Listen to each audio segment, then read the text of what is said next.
1985, Queen Elizabeth II gave one of her most memorable speeches when she declared that the previous year was her annus horribilis, her horrible year. Now, what was horrible for her was that, of course, Andrew and Fergie split up. Her daughter, Princess Royal, divorced her husband. Diana wrote her telltale book, Diana, My Life. But what got her more than anything was that Windsor Castle caught on fire, and Windsor was her most cherished places that she went. For her, it was truly a horrible year. You know, when I look back on this last year, if I look at May 1st to about now this year, if I were, which I'm going to be, truthful with you, I would say that the past year was my annus horribilis. It was my horrible year. In fact, so much so that if I could just erase it, I would. It started when I started to come to terms with PTSD from 9/11. It was so bad that I didn't even want to leave my house. I became agoraphobic.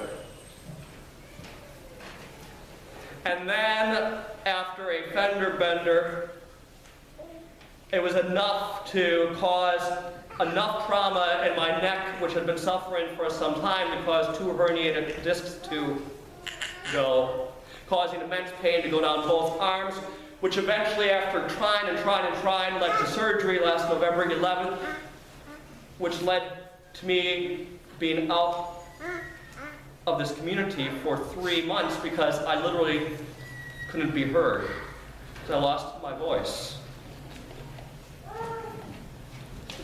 And if it were not for the fact that I knew that this faith community was praying for me, I probably never would have come back to the church. I was so angry with God for all the things that had been happening to me. How could God have such things happen to a faithful servant? How could PTSD happen for somebody from no fault of my own, just trying to help out others?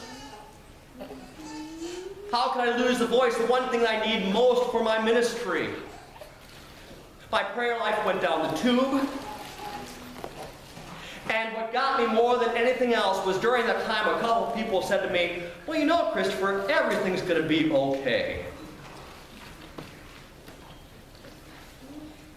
Have you ever had somebody tell you that it's going to be okay when you're going through a really rough spot? You know what I wanted to say to them? You know, when you are going through that rough patch of life, which happens to each and every one of us, it never feels like it's going to be okay. And nothing anybody says or do can make it any better. Imagine the disciples of Jesus. They followed him for 3 years. They got to sit with him, hear his teachings, see his miracles, see the healings, eat with him, laugh with him, drink with him. And then they saw him die on that tree, and all but one abandoned him.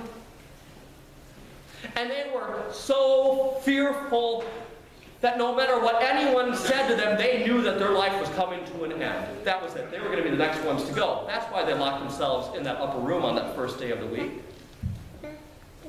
That's why they didn't believe the women when they came to them and told them that Jesus was risen. Because no matter what anybody said, their life that they knew was over. But then something happened. We hear in today's gospel, the correct version from today's gospel that was read.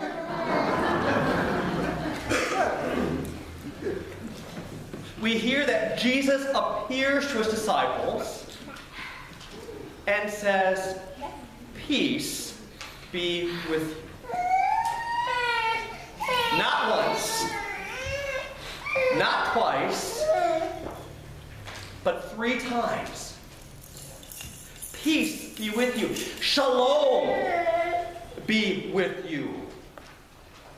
Now, if you go to Israel today, when you go into somebody's house or a business, they'll say shalom. When you leave, they'll say shalom. Hello, goodbye, the same, shalom.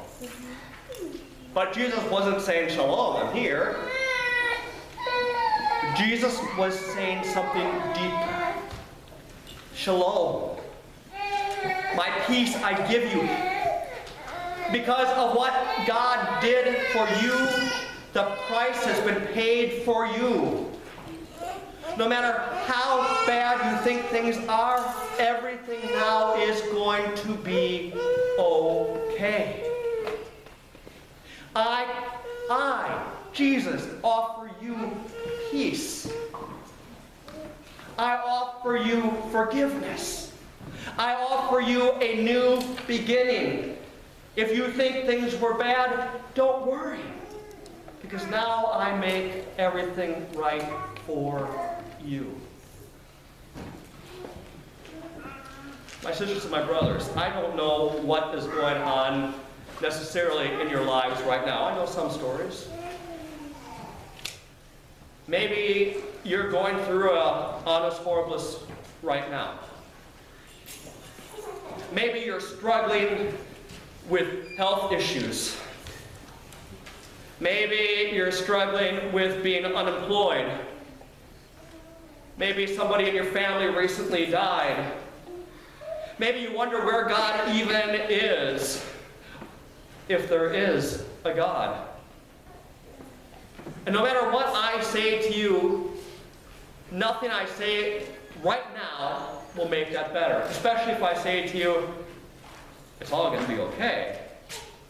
Because you're probably going to take your fist and want to say something back to me.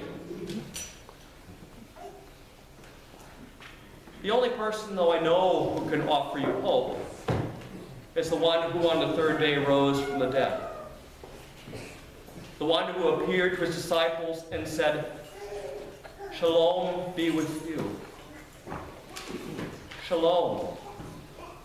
Today, my sisters and my brothers, Jesus is offering you shalom. He's saying to you, give your burdens to me. No matter what you are going through, I will help carry you through it. I will offer you peace which passes all understanding. I told my surgeon that I was going to come back on February 12th, and he looked at me and says, no, you won't be able to. And I said, I'm coming back. Partly because I was going stir-crazy staying in the house. But you know what? I dreaded coming back. Dreaded it. Not because I didn't want to see you, but because I was so angry with God. My prayer life was so gone that I thought that if I would come and stand before you at a Eucharist, that I would be an absolute 100% fraud. But the first day I came back, that Wednesday, February 12th, that night we had a healing mass. And as I said the words of institution, as I consecrated the bread and the wine, as I said the Lord's Prayer, as I distributed the host, I could not stop crying. It wasn't tears of sadness, but it was tears of peace.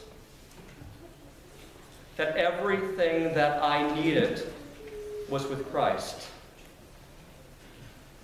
I'd been looking and searching so long that everything I needed was right there. All I had to do was accept that shalom. My friends, on this day in your life, may the peace of Christ, which passes all understanding, keep your hearts and minds in the knowledge and love of God and of God's Son, Jesus Christ. Shalom he gives you. Shalom. He leaves.